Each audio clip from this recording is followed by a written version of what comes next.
Радован Павловски. Маја.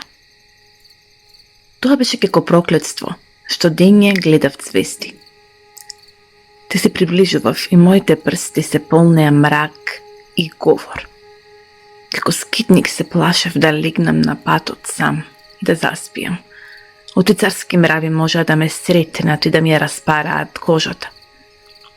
Но ти ме качуваше во воздухот и како птица стоев на врвот од твојата кула, а пред мене мојата душа го гаснеше громот, што светкаше во облаците. Одбравме место, широко место за градини и звона.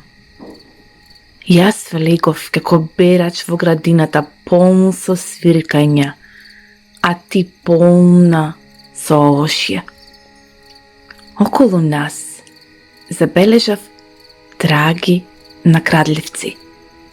Зората врвеше меѓу прстите.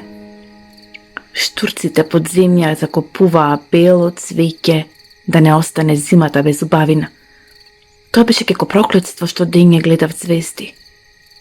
Ко расчистував патот, да ми се случи зло. Во воздухот го слушавме плачот на нашиот пород.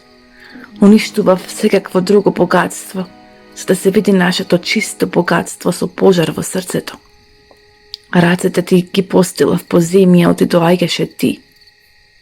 О, горделиви звона што го разнишавте небото, намирисана со мајки на душичка. А вратин го тој модар камен на водите во чија кутија е затворен цутот на тревите, климата на морето. Моето срце зрееше со житата. Сонцето во попладневните часови оживува болест во собите. Ставив цвет да го цица воздухот. Во ливадите се бореа јунаци, наоколу мирисаше на војна, невидлива војна. Потем свадба.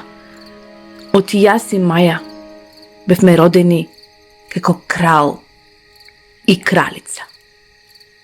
Венчани од плимата, упропастени од дождевите.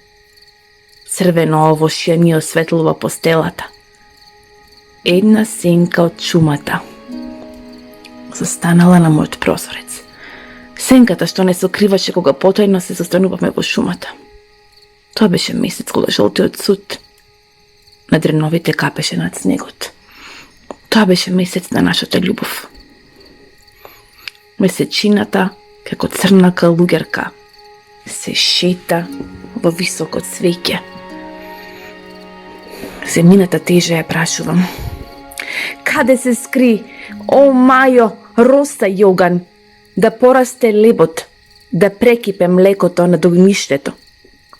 Залудно. Една драматична сенка од театрите се шета изгубена по патиштата. Ги мирисам војните ружи на самовила. Жетвар на војни. Моето тело ќе исчезне во соновите, но ќе остане моето модро свиркање да ги плаши птиците.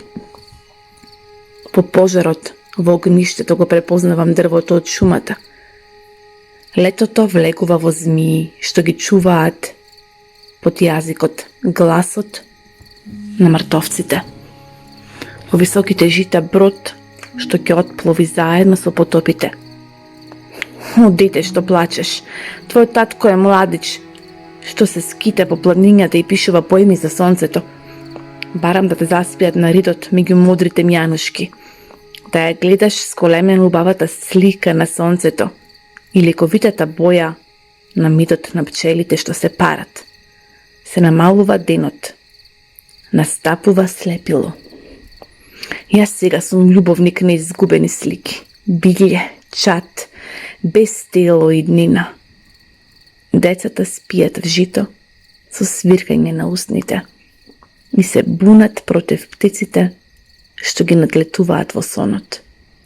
Јас, момче пред спиење, ги бакнувам расцртените ружи